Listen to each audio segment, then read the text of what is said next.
रविंद्र चौबे बहुत पुराने मंत्री रहे, लेकिन अपने गांव में, जिससे भूपेश बघेल के मंत्रिमंडल कांग्रेस अपने इस कलंकित दाग को कभी भी आजीवन नहीं धो सकते। अब तमाम घोटालों में सहकारिता का घोटाला जिस दिन आएगा, इन लोगों को जमानतदार नहीं मिलेंगे। ये आरोप आप लगा रहे हैं बहुत गंभीर आरोप है, लेकिन जो कांग्रेस का खेमा है, एक समय आपके ऊपर भी आरोप लगाया गया कि कुछ 15 करोड़ के आसपास का किसानों ने आत्महत्या भी कई जगह पे प्रकरण आए, उसको देखते हुए ऋण माफी, अब ऐसा नहीं लगता कि ऋण माफी किया जाना चाहिए, उससे ओवरलोड आ रहा है, या फिर आप जो कहना चाहें? कांग्रेस को तो, कांग्रेस के पास तो कोई सहकारिता नेता ही नहीं बचे थे। अचानक आधी रात को कहां से लोगों को लाके प्राधिकृत अधिकारी बैठाए, तालपत्री बेचे, बोरा सुतली बेचे। तीनों जिले के जांच करने से पूरे प्रदेश में यदि उस राशि का आंकड़ा लिया जाए तो शराब में यदि 2200 करोड़ रुपया का घोटाला हुआ है, उससे बड़ा घोटाला सहकारिता का निकलने वाला है। कि बार बार अपमान करने के लिए ये सरकार जो इसकी अभी दुर्गति हुई है, सत्ता से बाहर, इसका ताज़ा उदाहरण है। अरुण वोरा के लड़के का फोटो कोऑपरेटिव के प्लेटफॉर्म में छपवाया गया, रविंद्र चौबे के लड़के का, ताम्रध्वज जी के लड़के का, भूपेश बघेल का लड़के का, ऐसे तमाम कांग्रेस मंत्री रामविचार नेताम डॉक्टर रमन सिंह के नेतृत्व में हुआ। लेकिन कुछ षड्यंत्रकारी अधिकारियों के चक्कर में ट्राइबल के अधिकारों को सबसे ज़्यादा यदि चोट पहुंचाने का कार्य किया सहकारिता के मामले में, तो कांग्रेस ने किया। सहकारिता अपने आप में दूषित हो चुकी थी लंबे समय तक। कांग्रेस पार्टी ने राज करने के कारण, आज बहुत स्पष्ट शब्दों में कह सकता हूँ, सहकारिता को सरकार अपनी सौत मानते थे। देखिए, बचपन में हम आप सब ये जानते हैं कि, और कहावत भी है कि एक लकड़ी अगर आपको तोड़ना हो तो वो बहुत आसान होता है, लेकिन उसी लकड़ी को अगर एक गट्ठे में पिरो दिया जाए तो उसको तोड़ना बहुत मुश्किल होता है। तो इसी तरह से एक सब्जेक्ट है सहकारिता, जिस पे एक बड़े डिबेट या उसको समझाना ये बहुत आवश्यक हो चला है, क्योंकि सहकारिता मीन्स समूहों का क्रियाकलाप। सहकारिता समूहों से जुड़कर जो गरीब वर्ग है, मजदूर वर्ग है, किसान वर्ग है, उसके उत्थान के लिए एक प्रोसेस बनाया जाता है। भारत में भी ये प्रोसेस बहुत अच्छे तरीके से लागू किया गया, और छत्तीसगढ़ में बहुत अच्छे तरीके से इसका प्रतिपालन किया जाता रहा सहकारिता के क्षेत्र में। प्रीतपाल बेलचंदन जी हैं, जो यहाँ किसान नेता हैं और सहकारिता क्षेत्र के काफ़ी कुछ जानकार हैं। इनसे छत्तीसगढ़ की सहकारिता, देश की सहकारिता और सहकारिता के मूल उद्देश्यों की जो एक्चुअल परिभाषा है, असली उद्देश्य है, उन चीज़ों को समझने की आज कोशिश करेंगे। भैया बहुत स्वागत है। भैया ये बताइए कि सहकारिता का जो एक्चुअल मतलब, मैं हो सकता है कि कम शब्दों में समझा पाया हूँ, आप उसको अगर परिष्कृत शब्दों में अगर कुछ बता पाएँ, सहकारिता होती क्या है? देखिए, 1911 में अंग्रेज़ों के समय भी सहकारिता काम करना प्रारंभ कर दी थी, और स्वतंत्र भारत में भी 1960 में सहकारिता अधिनियम बना, और समय समय में सहकारिता के एक्ट में परिवर्तित होते रहा। इस बीच हर सरकार जन भागीदारी की बात कहती थी प्रत्येक कार्यों में, लेकिन हमें स्वतंत्रता के पहले भी सहकारिता एक ऐसा मॉडल बन चुका रहा कि जन भागीदारी का सुंदर विकल्प सहकारिता था, और आज भी सहकारिता के औचित्य को अमित शाह जैसे गृह मंत्री अपने पास रखा है, तब से सहकारिता का मान सम्मान बढ़ते गया। और आज के तारीख में हम ये कह सकते हैं सहकारिता के परिप्रेक्ष्य में, बिन संस्कार नहीं सहकार और बिन सहकार नहीं उद्धार। ये कोई भी राजनीतिक दल के लोग मान चुके हैं कि इसके विकल्प कोई है नहीं। लेकिन विभिन्न राजनीतिक दल के लोग सरकार में आने के बाद अपने अपने प्रदेशों में सहकारिता के ताकत को कम करते गए और सहकारिता से ईर्ष्या करते गए। और मैं आज बहुत स्पष्ट शब्दों में कह सकता हूँ, सहकारिता को सरकार अपनी सौत मानते थे। अच्छा।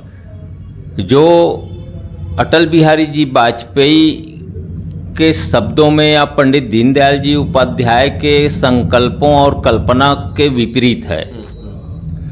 सहकारिता अपने आप में दूषित हो चुकी थी।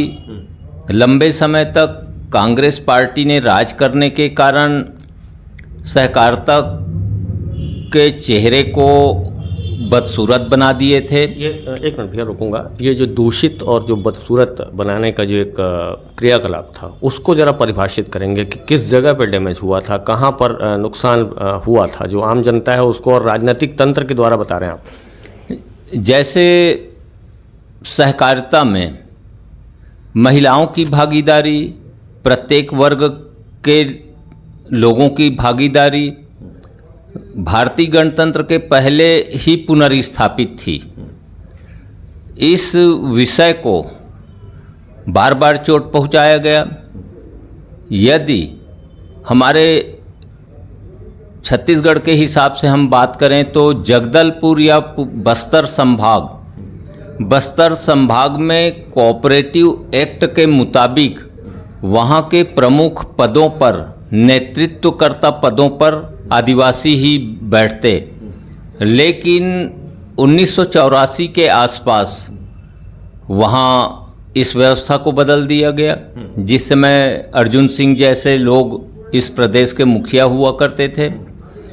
और शुरुआत ट्राइबल के अधिकारों को सबसे ज़्यादा यदि चोट पहुँचाने का कार्य किया सहकारिता के मामले में तो कांग्रेस ने किया। वैसे ही सहकारिता में बहुत स्पष्ट प्रावधान है, जिन वर्ग के लोगों की बाहुल्यता है उन वर्ग के लोग ही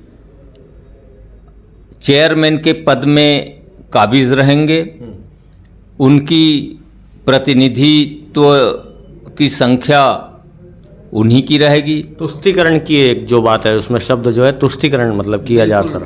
कांग्रेस पार्टी ने इस मामले को पूरा धूमिल किया, बदसूरत किया और अटल बिहारी जी वाजपेयी ने इन तमाम विषयों को लेकर जब उनकी सरकार केंद्र में बनी तो पूरे सहकारिता का एक आकलन करवाया था, जिसमें 2002 तक सहकारिता इस पूरे देश की चरमरा चुकी थी। कांग्रेस अपनी जेबी संस्था मानकर अपने राजनीतिक पार्टी के इस्तेमाल का सिर्फ यंत्र बना के रखा था, जिसको उन्होंने प्रोफेसर वैद्यनाथन के अध्यक्षता में एक कमेटी बनाई और उस कमेटी के सिफारिश के मुताबिक पूरे देश में किसानों के आधार पर चलने वाली सहकारी संस्थाओं को फ्रीडम दिया गया। प्रस्ताव पास हुआ, पार्लियामेंट ने उस पर अनुमोदन मुहर लगाई। उसके अनुरूप हमारे प्रदेश में छत्तीसगढ़ में सबसे सर्वप्रथम उसका यदि MOU हुआ तो यहाँ पर माननीय सहकारिता मंत्री रामविचार नेताम डॉक्टर रमन सिंह के नेतृत्व में हुआ। लेकिन कुछ षड्यंत्रकारी अधिकारियों के चक्कर में इस एक्ट को विलोपित भी 2016 में कर दिया गया, जिसके परिणाम स्वरूप हमारी पार्टी को राजनीतिक फायदा कम हुआ, नुकसान। बीजेपी को जैसे पंडित दीनदयाल जी की भी एक सोच रही है कि जो समाज का एक अंतिम छोर का व्यक्ति है उसको फ़ायदा पहुंचना चाहिए। अब जैसे सहकारिता के कई सारे चरण हैं जिसमें फ़ायदा गरीबों को या जो किसान है या जो निचला तबका है उसको पहुंचना चाहिए। जैसे आपने बात कही कि तुष्टीकरण के लिए बड़े पदों पे आसीन किए गए उनके मुताबिक जो नेता हैं या उनके मुताबिक जो अधिकारी हैं या तंत्र हैं, क्या सहकारिता से धनार्जन करने का कोई रास्ता है जिसके तहत भी ये सारा कुछ अगर कहते हैं कि सहकारिता इस प्रकार से भी डैमेज हो सकती है राजनीतिक तंत्र की ओर से? सहकारिता जिन सदस्यों की शेयर रहती है उसके आधार पर चलने वाली संस्था है और सहकारिता को सिर्फ सरकार का संरक्षण की आवश्यकता रहती है। लेकिन जैसे मध्य प्रदेश से विभाजन हुआ सहकारिता का छत्तीसगढ़ राज्य बनने के बाद, तो हमको डिफाल्टर सहकारिता प्राप्त हुआ जिसे हम लोगों ने प्रजातांत्रिक प्रणाली से निर्वाचित 3 बार पैक्स और लेम्स का लगातार चुनाव करवाए। और भारतीय जनता पार्टी चाहती थी कि कोऑपरेटिव बहुत मजबूत रहे, उस आधार पर हमने मजबूत किया हम लोगों ने मिलजुल कर। और आज के परिप्रेक्ष्य में जो अंशधारियों की बात मैं कह रहा हूँ, इन 4-5 वर्षों में कांग्रेस ने पुनः 1984 और 90 और अपने राजनीतिक फायदा के लिए इस शेयरधारी जिनके शेयर नहीं है ऐसे लोगों का प्रचार प्रसार में इतना खर्चा किया कि आज सोसाइटी डूबंद खाते में चली गई। इसका ताज़ा उदाहरण है, अरुण वोरा के लड़के का फोटो कोऑपरेटिव के प्लेटफॉर्म में छपवाया गया, रविंद्र चौबे के लड़के का, ताम्रध्वज जी के लड़के का, भूपेश बघेल का लड़के का, ऐसे तमाम कांग्रेस के विधायक मंत्रीगण अपने अपने लड़कों का इस सोसाइटी में फ्लेक्स छपवाया गया। जो महान अपराधजनक कार्य किए हैं लोग कोऑपरेटिव के लिए। तो सहकारिता में ऐसा नहीं चलता। भागीदारी के शब्द को मैं पुनः वापस ला रहा हूँ, जिनकी शेयर जमा है वही लोग उसके मालिक हैं, लेकिन उनके फौत होने के बाद उनके बच्चे का स्वाभाविक रूप से जमीन आती, शेयर ट्रांसफ़र होता, उसके बाद उनका दिन शुरू होता। लेकिन ये लोग तो अब फौत होने के पहले ही अपने आने वाले पीढ़ियों को सहकारिता के प्लेटफॉर्म में खड़े करके सहकारिता को नुकसान पहुंचाने का कार्य किए। जैसे बीजेपी के पाले से अगर देखें तो जो आरोप आप लगा रहे हैं बहुत गंभीर आरोप है, लेकिन जो कांग्रेस का खेमा है, एक समय आपके ऊपर भी आरोप लगाया गया कि कुछ 15 करोड़ के आसपास का, जिसमें अनियमित भ्रष्टाचार और ये सब, उसमें जमानत लेनी पड़ी। ये जो है वो धड़ा जो है इस तरह से इधर वार करता है, तो वो ये कहता है कि इस तरह से भी हुआ और न्यायालय में विचाराधीन है मामला।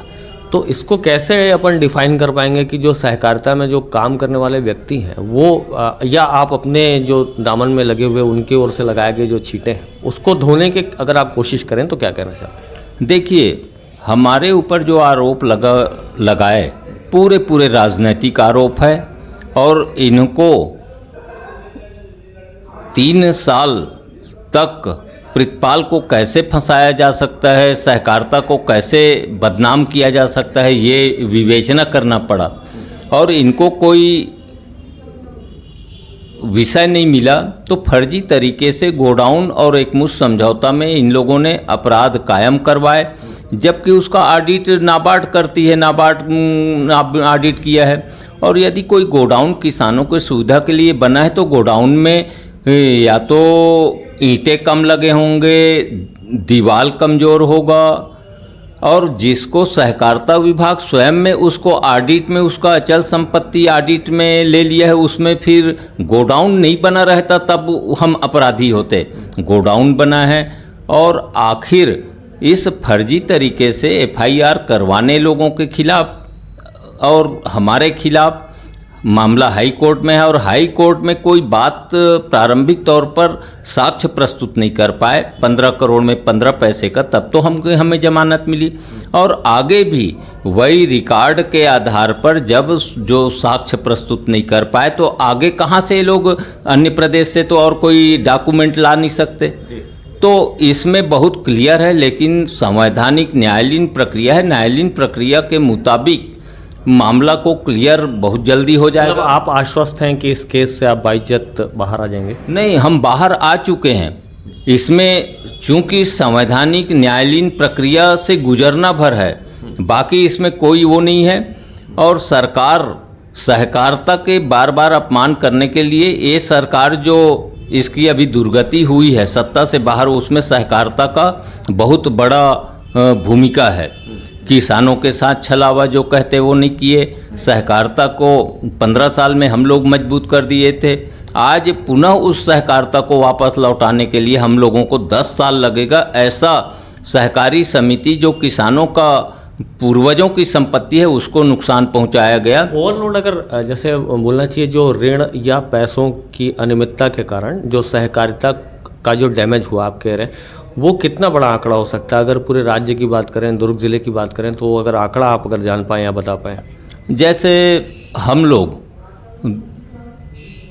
14 नवंबर को कमिश्नर दुर्ग को एक भारतीय जनता पार्टी के लोगों ने, कोऑपरेटर सब साथ में लोगों ने एक जांच का पत्र सौंपा है। उस जांच में यदि जांच हो जाए तो मैं आज दावे के साथ कह सकता हूं, तीनों जिले के जांच करने से पूरे प्रदेश में यदि उस राशि का आंकड़ा लिया जाए तो शराब में यदि 2200 करोड़ रुपया का घोटाला हुआ है, उससे बड़ा घोटाला सहकारिता का निकलने वाला है, जिससे भूपेश बघेल के मंत्रिमंडल, कांग्रेस अपने इस कलंकित दाग को कभी भी आजीवन नहीं धो सकते। ऐसा कृत्य कर चुके हैं जो स्पेशल ऑडिट पे जांच करने से बिल्कुल पकड़ में आएगी। इसमें मांग करें हैं आप लोग, जांच की मांग की है? हाँ, हमने जांच का मांग किया है और पाठक साहब से हमारी टेलीफोनिक बात भी हुई है कि इसको संज्ञान में लो और इसको जांच करो, ताकि दूध का दूध, पानी का पानी। शराब घोटाले से भी बड़ा घोटाला निकल सकता है, तो क्या ईडी जैसी एजेंसी से जांच करने की मांग कर रहे हैं? जैसे कि ईडी अभी बहुत बड़े बड़े विषयों को देख रही है। अभी कोऑपरेटिव मूवमेंट में स्वयं का जांच का एक प्रक्रिया होता है, विभागीय जांच। चूंकि विभाग के लोग ही इसमें कहीं कहीं गलती किए हैं, इसलिए हमने कमिश्नर को, राजस्व विभाग कमिश्नर को दिए हैं, ताकि वे अपने स्वतंत्र एजेंसी से जांच करवाएं और जांच के बाद, प्रतिवेदन के बाद ईडी और क्या होता है वो कानूनी राय विधि सम्मत लेके उसमें आगे बढ़ेंगे। आज मैं दावे के साथ कह सकता हूं, कोऑपरेटिव मूवमेंट जो छत्तीसगढ़ में ताकतवर बना है, डॉक्टर रमन सिंह के 3 कार्यकाल के समय में, भूपेश बघेल जी के नेतृत्व में, और इसके पूर्व मैंने 6 मुख्यमंत्री का नाम लिया था, प्रकाश चंद्र सेठी, श्यामाचरण शुक्ला से लेके अजीत जोगी और ये तमाम पूर्व के मुख्यमंत्री। 7वां मुख्यमंत्री है ये भूपेश बघेल, जिसने कोऑपरेटिव को पूर्वजों की परंपरा, कांग्रेस के पूर्वज मुख्यमंत्री को मैं बोल रहा हूँ पूर्वज, उस पूर्वजों के परंपरा को भूपेश बघेल ने अंतिम डूबंत तक पहुँचाने का काम किया है, ये किया है। और स्वयं रविंद्र चौबे जो सहकारिता मंत्री के चार्ज में थे, उसके गांव में भी गोडाउन बनवाने का काम हम लोगों ने, भारतीय जनता पार्टी के कार्यकर्ताओं ने किया है। रविंद्र चौबे बहुत पुराने मंत्री रहे, लेकिन अपने गांव में बचत बैंक नहीं खोलवा पाया था, वो सब काम हम लोगों ने किया है। तो आज प्रदेश में सहकारिता मजबूत है, सहकारी संस्थाओं को खोखला किए हैं, जिसे आने वाले समय में भारतीय जनता पार्टी के नेतृत्व में, विष्णुदेव जी साय के नेतृत्व में, हम लोग बहुत जल्दी उसे पुनः पटरी में लाकर शेयरधारी किसानों के आत्म स्वाभिमान की रक्षा करने के लिए कृत संकल्प। जैसे कि एक धड़ा जैसे आपका बीजेपी का है, कांग्रेस की ओर से भी, जैसे जब बीजेपी का राज चलता रहा तो उस वक्त सहकारिता को ही टारगेट करके बहुत सारे विषय उनके तरफ से भी लाए जाते रहे, जैसे यूरिया का रेट बढ़ जा रहा है, डीएपी का रेट बढ़ जा रहा है, और इस तरह से जो बढ़े हुए रेट से किसानों को फ़ायदा नहीं हो पाता था, ये सारी बातें उनकी ओर से लाई जाती रहती थी। जो धान खरीदी का जो पीडीएस सिस्टम है, उसको भी कई बार उन्होंने कई चरणों में अपने तरह से कहने की कोशिश की और कहा कि बीजेपी जो ऑपरेंडी है वो उतनी वाजिब नहीं है जितनी किसानों के हित के लिए बनी जानी चाहिए। तो अगर ऐसे आरोप प्रत्यारोप में फिर जो मेन न्यूट्रल पब्लिक है वो जनता कैसे समझ पाएगी कि कौन बेहतर तरीके से सहकारिता का प्रतिपालन कर रहा है? उसके पैरामीटर या कोई मापदंड होते होंगे जिसके आगे लक्ष्मण रेखा होती होगी, उस लक्ष्मण रेखा को पार नहीं किया जा सकता। देखिए, हमारे सहकारिता को जानने वाले लोग, समझने वाले लोग वर्तमान में प्रदेश के लोग जान चुके हैं। भारतीय जनता पार्टी ही सहकारिता को विभाजन, छत्तीसगढ़ से, एमपी से बंटवारे के बाद मजबूती लाए हैं, लाभांश बांटने की स्थिति में लाए हैं। रह गई बात दुर्घटनावश सहकारी नेता बन जाना, कांग्रेस के पास तो कोई सहकारिता नेता ही नहीं बचे थे। अचानक आधी रात को कहां से लोगों को लाके प्राधिकृत अधिकारी बैठाए, तालपत्री बेचे, बोरा सुतली बेचे, और इसी की तो हम जांच करवाना चाहते हैं, ताकि श्वेत पत्र जारी होने के बाद मध्य प्रदेश से विभाजन में कितनी कमज़ोर सहकारिता मिली, डॉक्टर रमन सिंह के कार्यकाल तक कितनी मजबूती तक हम पहुंचाए, और 5 साल में भूपेश बघेल और कांग्रेस के लोगों ने सहकारिता को रसातल में कहां तक ले आए, इसकी श्वेत पत्र हम जारी करवाने के लिए ही जांच की मांग करते हैं। और इसको भारतीय जनता पार्टी में जांच करवाएंगे, और जो भी ताकतवर बड़े बड़े लोग हैं, इनके वास्तविक चेहरे को बेनकाब करने की मांग करेंगे। और आज हम दावे के साथ कह सकते हैं, कांग्रेस सदैव सहकारिता को अपनी जेबी संस्था बनाए, अपने राजनीतिक फायदे के लिए उपयोग किया, जिसके कारण सहकारिता मजबूत नहीं हुई। और हम भारतीय जनता पार्टी के हम लोगों ने मिलकर सहकारिता को जिस ऊंचाई तक ले जाना था, इस प्रदेश में उन ऊंचाइयों तक ले गए, जिसके अनेक प्रमाण हैं। खुद दुर्ग कोऑपरेटिव बैंक, जहां अन्य डिस्ट्रिक्ट कोऑपरेटिव बैंक के कर्मचारी कुछ सीखने के लिए ट्रेनिंग में आते थे, आज इस संस्था को बर्बाद कर डाले हैं बैंक को। तो आज हम दावे के साथ कह सकते हैं, अभी भी ये फर्जी कोऑपरेटर लोग कोऑपरेटिव के भावना को नहीं समझे, जिसके कारण इन्हें सत्ता से बाहर होना पड़ा।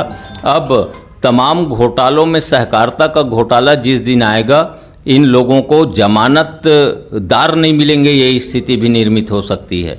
एक अंतिम सवाल है भैया, जैसे अभी आप लोग कह रहे हैं कि सारे विषयों को लेकर जो भारतीय जनता पार्टी है वो मोदी की गारंटी, मतलब मोदी के गारंटी के पूरी होने की गारंटी।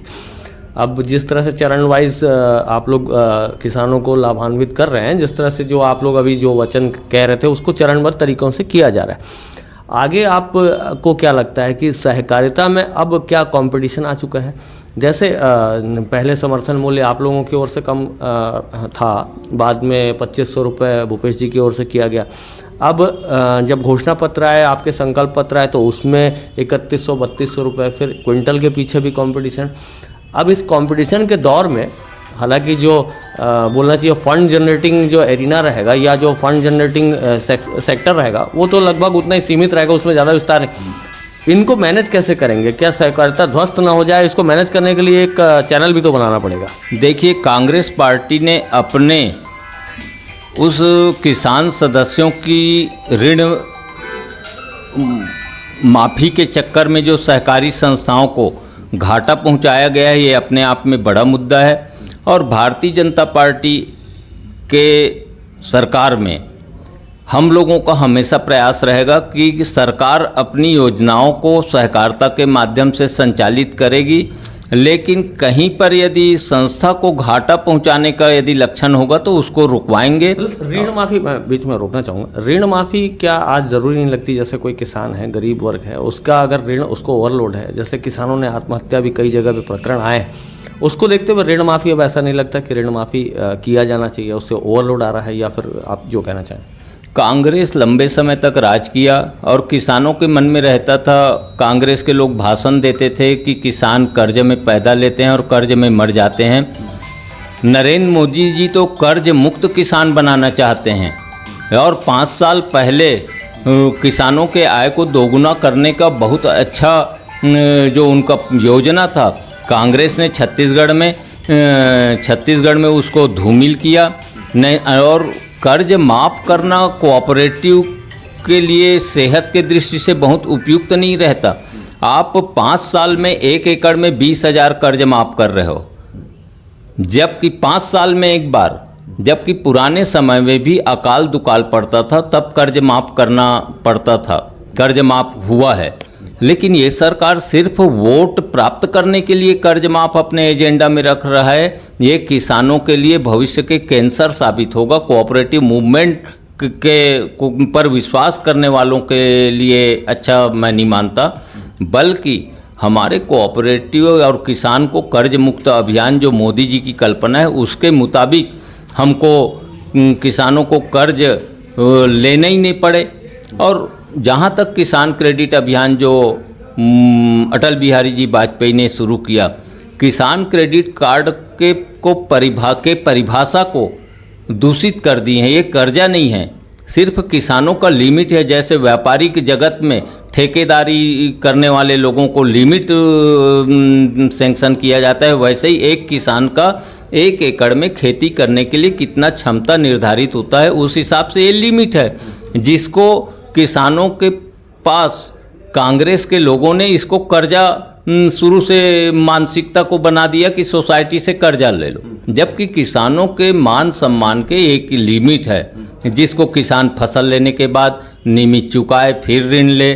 ऐसा एक व्यवस्था है जिसको व्यवस्थित हम लोगों ने कर दिया था, जिसको कांग्रेस ने 2018 में सरकार बनते ही बहुत नुकसान पहुंचाया, और कोऑपरेटिव को जितना नुकसान पहुंचाया गया है इसकी भरपाई करना कांग्रेस पार्टी का पंजीयन समाप्त हो जाएगा, तब भी कांग्रेस पार्टी को भुगतना पड़ेगा। एक अंतिम सवाल और जोड़ दे रहा हूँ, जैसे कि सहकारिता और किसानों के उत्थान के लिए जो भूपेश बघेल जी की ड्रीम योजना नरवा गरवा घुरवा बाड़ी, उसमें गोबर भी खरीदने की योजना लाई गई, उसमें मतलब नालियों का निर्माण, काड़ा नहर प्रोजेक्ट का उसको देखरेख करना, और गाय के पालन संवर्धन के लिए उसको पूरा एक फॉर्मेट बनाया गया।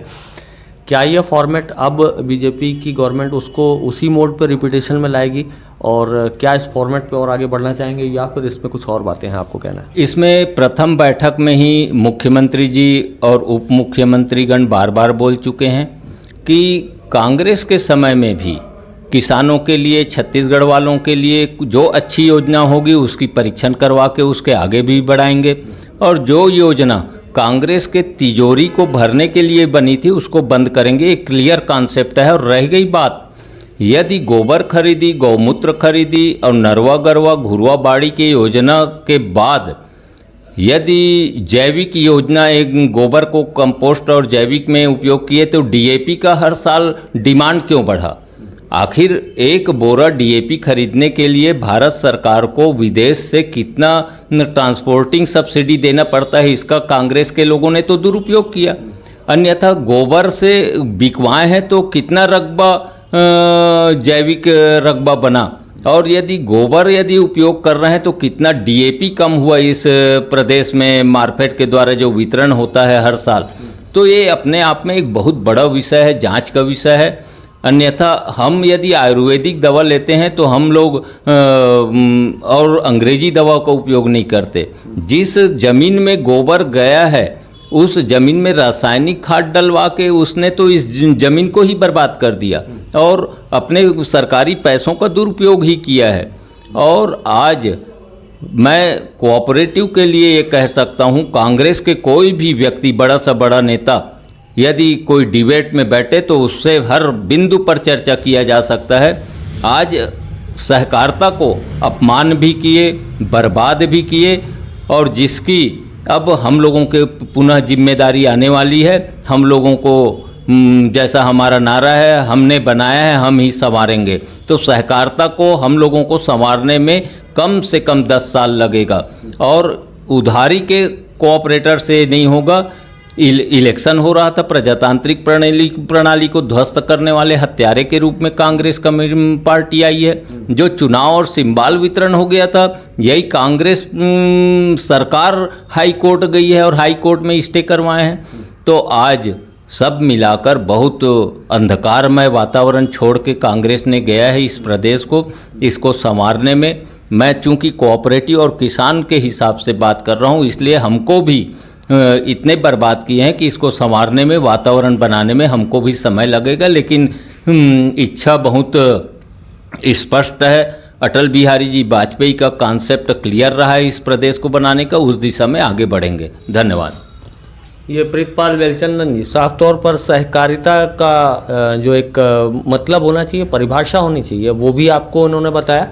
साफ तौर पर जो इल्ज़ामात हैं वो काफ़ी बड़े इल्ज़ामात हैं। जिस तरह से वो कह रहे हैं कि कांग्रेस की रियासत और सियासत को चुनौती मिल जाएगी, उनकी भी जमानत जब्त हो जाएगी, और इस तरह की जो बातें आ रही हैं कि सहकारिता में जिस तरह का डैमेज हुआ कांग्रेस के राज में, ये इनकी ओर से लगाए गए काफ़ी बड़े इल्ज़ामात हैं। इन इल्ज़ामों और सफाई के बीच में कांग्रेस का एक अपना पक्ष रहता है, वो पक्ष बीजेपी को घेरने की कोशिश करता है। इन सब बीच में आप सहकारिता को किस लेवल पे और किस दर्जे पे मजबूत होते देखना चाहते हैं? क्योंकि अभी 5 साल बीजेपी के हैं, और इस बीजेपी के राज में बीजेपी किसानों के लिए, निचले तबके के लिए, गरीब वर्ग के लिए क्या कुछ करे? अगर आपके कोई विचार होंगे जिनसे प्रोत्साहन मिले सहकारिता क्षेत्र को, तो उन विचारों को लिखिएगा। ये बातचीत आपको कैसी लगी ज़रूर बताइएगा। हमें अगर आप YouTube पे देख रहे हैं तो चैनल को सब्सक्राइब कर लीजिएगा, लाइक कर लीजिएगा, और वीडियो के नीचे कमेंट ज़रूर करिएगा। फेसबुक पे अगर आप हमें देख रहे हैं तो फेसबुक पेज को फॉलो ज़रूर करिएगा और कमेंट वहाँ भी रखिएगा। ऐसे ही विचार, ऐसे ही बातें और ऐसे ही तथ्य, ऐसे ही जो डिबेट्स हैं हम आप तक लगातार पहुँचा रहे हैं और आगे भी करते रहेंगे। मेरा नाम है शशिकांत तिवारी, चैनल का नाम है नेशन फर्स्ट एबीके। बहुत बहुत धन्यवाद।